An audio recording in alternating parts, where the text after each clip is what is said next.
Malaysian immigration নিয়ে আমার কাছে প্রচুর প্রশ্ন আসে। তো আজকেও আলোচনা করতে চলে আসলাম মালয়েশিয়ান ইমিগ্রেশনের আমার অভিজ্ঞতা নিয়ে। অল্প কিছুদিন আগে আমি ঘুরে আসলাম মালয়েশিয়া থেকে বেশ কয়েকদিনের জন্য, প্রায় 20-22 দিন। তো আমার সেই অভিজ্ঞতা আমি আপনাদের আজকে জানাবো। তো চলুন দেরি না করে শুরু করি মালয়েশিয়ান ইমিগ্রেশনে আমার অভিজ্ঞতা। প্রথমে বলছি, মালয়েশিয়াতে আমি বাংলাদেশ থেকে এবার যাইনি, আমি মালয়েশিয়াতে গিয়েছিলাম চায়না থেকে। বাংলাদেশ থেকে যদি আপনারা কেউ মালয়েশিয়াতে যান, বর্তমানে ইমিগ্রেশনে কিন্তু খুব কড়াকড়ি হচ্ছে। এটা আমাদের দেশের আসলে পাসপোর্টের মানও এমনিতে কমে গেছে, এবং আমাদের দেশের ইমিগ্রেশন অফিসার যারা, তারাও খুব কড়াকড়ি করছেন, কারণ আমাদের দেশ থেকে ভিসার অপব্যবহার অনেক মানুষই করছে। মানে এক ভিসায় গিয়ে তারা অন্য ভিসার সুবিধা নেওয়ার চেষ্টা করছে, অথবা তাদের যে মেয়াদ পর্যন্ত তাদের সেখানে থাকার কথা তারা তার থেকেও বেশি পরিমাণ থাকছে। এজন্যই দেখা যাচ্ছে বাংলাদেশের ইমিগ্রেশন যথেষ্ট কড়াকড়ি করছে। তাই বাংলাদেশ থেকে যারা মালয়েশিয়ার উদ্দেশ্যে যাবেন, তারা তাদের যে সম্পূর্ণ কাগজপত্র নথিপত্র যা আছে তা সব কিছু সাথে রাখার চেষ্টা করবেন।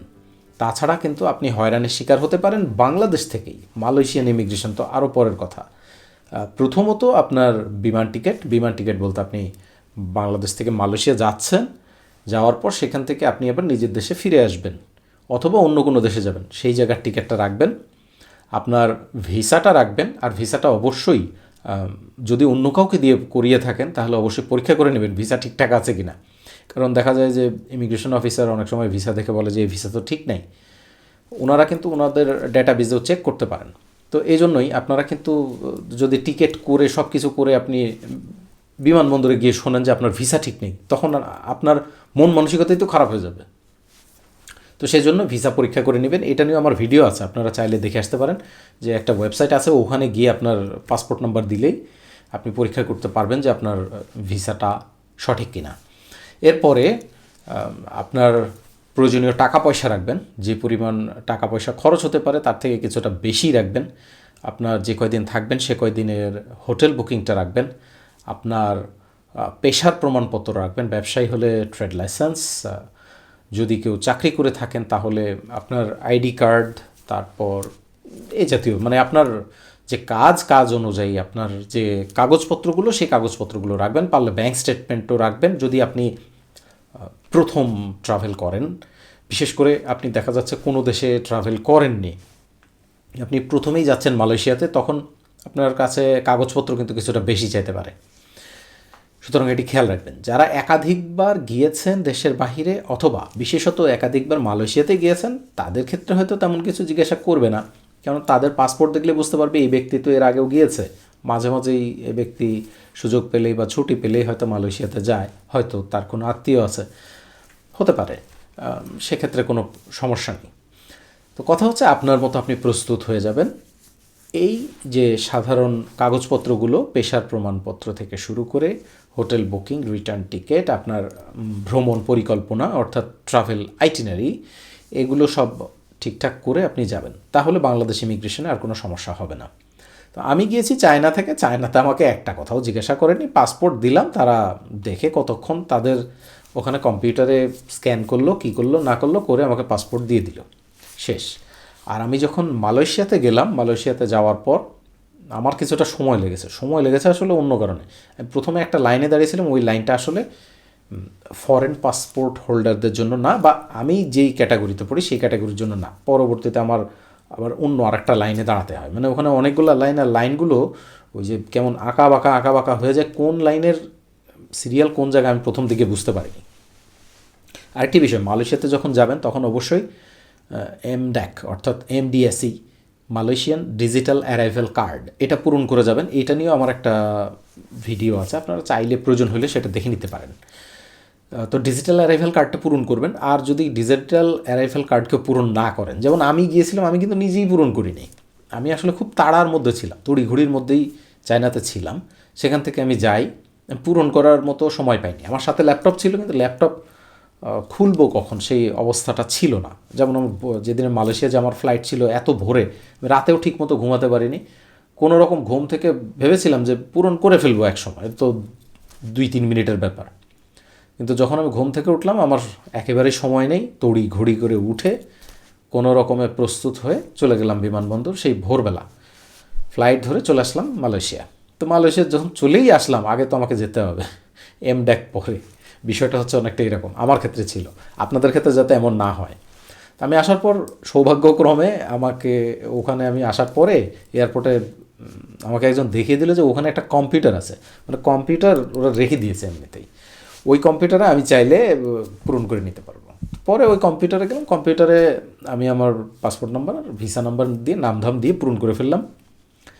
এবং আমার তো ওখানে ইমেল অ্যাড্রেস দেওয়া হয়েছে, তো আমার ইমেলে কিন্তু সেই কনফার্মেশনটা চলে এসেছে। এবং মালয়েশিয়া এয়ারপোর্টে কিন্তু ফ্রি ওয়াইফাই আছে, সুতরাং আপনি কিন্তু আপনার ওয়াইফাই দিয়ে আপনার মোবাইল ফোনের মাধ্যমে আপনার ইমেল অ্যাক্সেস করতে পারবেন। তো ইমিগ্রেশনে ওই এমডিএসি ফর্ম পূরণ করেছি কিনা এটা কিন্তু জানতে চেয়েছিল, এবং আমি কিন্তু আমার ইমেল থেকে যে এমডিএসির যে কনফার্মেশন ইমেলটা আসে সেই ইমেলটা কিন্তু দেখিয়েছিলাম, এবং এটা তারা দেখেছিল। ওখানে একটা পিনকোড নাম্বার বা এমন কিছু দেওয়া থাকে, ওইটা কিন্তু তারা দেখে। এরপরে আমার পাসপোর্ট নেওয়ার পর জিজ্ঞেস করলো যে আপনি কতদিন থাকবেন। তো আমি বললাম 20 দিন না 22 দিন, যাই হোক আমি এরকম বলেছি এতদিন থাকবো। তো তারপরে উনি বললেন যে কোথায় কোথায় যাবেন। তো আমি তখন কথা শুরুই করলাম এভাবে ইংরেজিতেই। উনি বলছেন ওখানেও অনেকটা কিওয়ার্ড দিয়ে কথা বলে, খুব একেবারে পুরো বাক্য বলে না। দেখা যাচ্ছে বললো how many days you will stay, যতটা পারে তারা কম বাক্য মানে কম শব্দ ব্যবহার করে বাক্য বলে এরকম।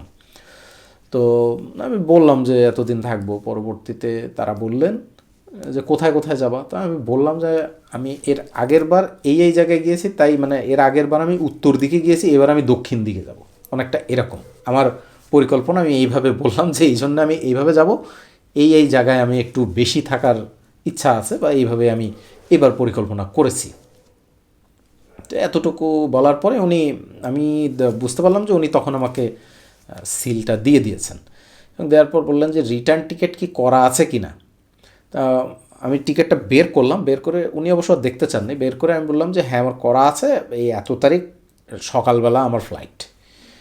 তো ওই অনুযায়ী সম্ভবত উনি একটা রিটার্ন ডেট লিখে দিলেন। তো পরে আমি দেখলাম যে আমার যে রিটার্ন ডেটটা উনি লিখেছেন ওখানে, ওটা একদিন বাড়িয়ে লিখেছেন।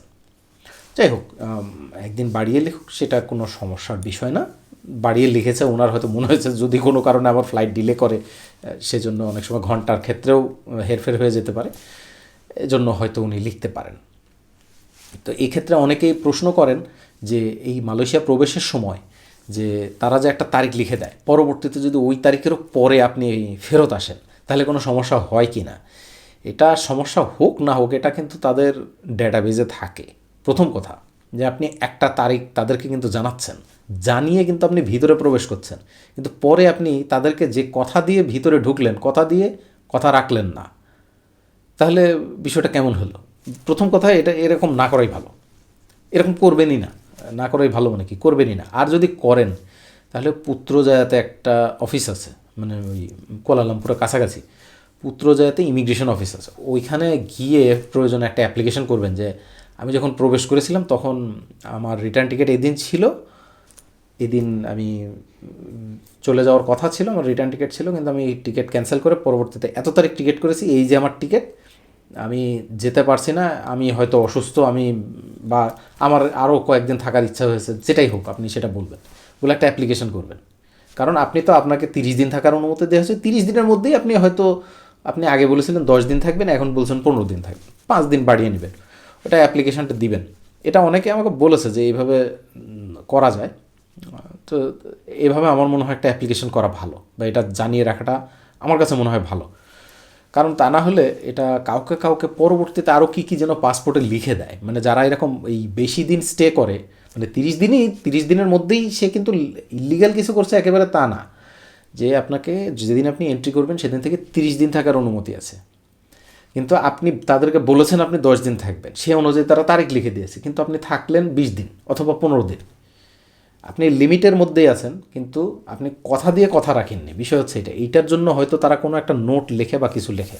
তো এরকম এই লেখালেখির মধ্যে যাওয়ার কি দরকার। আমার কাছে মনে হয় যে এগুলো হয়তো পরবর্তীতে ভিসা পাওয়ার ক্ষেত্রে কোনো না কোনো ঝামেলা হতেও পারে, কি দরকার ঝামেলা করা। আপনি দরকার হয় প্রথমেই যদি আপনি মোটামুটি ঠিকঠাক থাকেন তাহলে বলে দেবেন যে আমি যেদিন ব্যাক করছি, মানে ব্যাক করার যেদিন আপনি ফিরে আসবেন সেই তারিখটা নিশ্চিত হয়েই আপনি বলবেন এবং সেই অনুযায়ী টিকিট করবেন। আর যদি তা না হয় তাহলে এই তাদের ইমিগ্রেশন অফিসে আপনি একটু যোগাযোগ করবেন, যোগাযোগ করে আপনি তাদেরকে জানিয়ে তারপরে আসবেন, তাহলে আশা করি আর কোনো সমস্যা হবে না। তারপরে উনি এমনি একটু হেসে হেসে দু একটা কথা বললেন, ও আচ্ছা এরকম এরকম এই জায়গার যাওয়ার ইচ্ছা এই। আর তারপরে যাই হোক উনি পাসপোর্ট আমাকে দিলেন, তারপর আমি তেরিমা কাসি বললাম। তো তারপরে উনিও খুশি হলেন, সামা সামা বললেন, তেরিমা কাসি বললে ওনারা আবার রিপ্লাই দেয় সামা সামা দিয়ে আমাকে ওই যে গেট পাশ দিয়ে খুলে দেয়, ওই খুলে দিলেন বা যেতে বললেন। এই ছিল আমার ইমিগ্রেশন অভিজ্ঞতা। আর তারপরে মালয়েশিয়ান কিন্তু কাস্টমসও আছে। কাস্টমসে ওখানে বাংলাদেশে যেরকম হয় দৈব চয়ন ভিত্তিতে কিন্তু তারা পরীক্ষা করে। দৈব চয়ন মানে দেখা যাচ্ছে যে কয়েকজন গেল, তার মধ্যে যাকে মন চায় তাকে ধরে চেক করলো, তার মালামাল যেগুলো আছে সেগুলো স্ক্যানারে দিল, এরকম। মানে যদি আপনি গ্রিন চ্যানেল দিয়ে যান, আপনার কাছে যদি কোনো ট্যাক্সেবল প্রোডাক্ট না থাকে এবং আপনি যদি গ্রিন চ্যানেল দিয়ে যান, সেক্ষেত্রে আপনাকে যে চেক করবেই তা না, এরকম কয়েকজনের মধ্যে থেকে কাউকে কাউকে চেক করবে। আমি গেলাম, আমাকে ইমিগ্রেশন কাস্টমস অফিসার কিছু বলেননি। আমার পাশে একজন ছিল, তাকে জিজ্ঞেস করলো আপনি কোন দেশ থেকে এসেছেন, এই এতটুকু। আমি যখন বের হই আমার আসলে ইমিগ্রেশন শেষ করে বের হতে বেশ কিছু সময় লেগে যায়। মানে আমার সময়টা মূলত লেগেছিল লাইনে। আমি পরবর্তীতে প্রথমে এক লাইনে দাঁড়ানোর পর পরবর্তীতে যে লাইনে গিয়েছিলাম সেই লাইনটি ছিল অনেক দীর্ঘ, ওই লাইনে আমার সময়টা গিয়েছে। তো যাই হোক, সেখান থেকে পরবর্তীতে আমি বের হয়ে আসি এবং বের হয়ে এসে KLIA এক্সপ্রেস ধরে আমি KL সেন্ট্রালে চলে আসি। তো এটা কিন্তু আপনারা চাইলে ব্যবহার করতে পারেন। এটা খুবই জনপ্রিয় একটা রেল সেবা। এই রেল সেবাটা হচ্ছে বিমানবন্দর থেকে একেবারে KL সেন্ট্রাল মানে আপনার কুয়ালালামপুর শহরের প্রাণকেন্দ্র। ওখান থেকে সব কিছুই কাছে, বুকিত বিন্তাং বলেন, সব কিছুই মোটামুটি কাছাকাছি। ওখান থেকে আপনার আসে। তবে ট্রেনের ভাড়া কিন্তু বেশি, 55 রিঙ্গিট। তো 55 রিঙ্গিট ভাড়া। আবার এখানে একটু 5 রিঙ্গিট কমানোর উপায় আছে। 5 রিঙ্গিট কমানো যায়, একটা উপায় আছে, সেটা হচ্ছে অনলাইনে টিকিট করা বা এরকম কিছু। এটার মাধ্যমে করলে সম্ভবত 5 রিঙ্গিট কম হয়। আবার এই যে এই একটা কার্ড আছে, এই মাই র্যাপিড, এটা দিয়ে করলেও সম্ভবত 5 রিঙ্গিট কম কাটে, 50 রিঙ্গিট কাটে। আর তাছাড়া আরেকটা আছে, একটা হচ্ছে KLIA এক্সপ্রেস আর একটা হচ্ছে KLIA ট্রানজিট। তো KLIA ট্রানজিট যেটা, সেটা ব্যবহার করতে পারেন, সেটার ভাড়া কম আছে, সেটাতেও আপনারা আসতে পারেন। অথবা আপনারা চাইলে যদি আরও কম খরচে আসতে চান, সম্ভবত 15 রিঙ্গিট বা 15 থেকে 20 রিঙ্গিটের মতো লাগবে, আপনারা আসতে পারেন। এটা হচ্ছে বাসে করে, অর্থাৎ বাসে করে।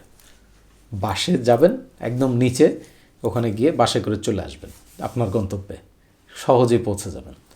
তো এই ছিল আজকের আলোচনা মালয়েশিয়ার সফর নিয়ে।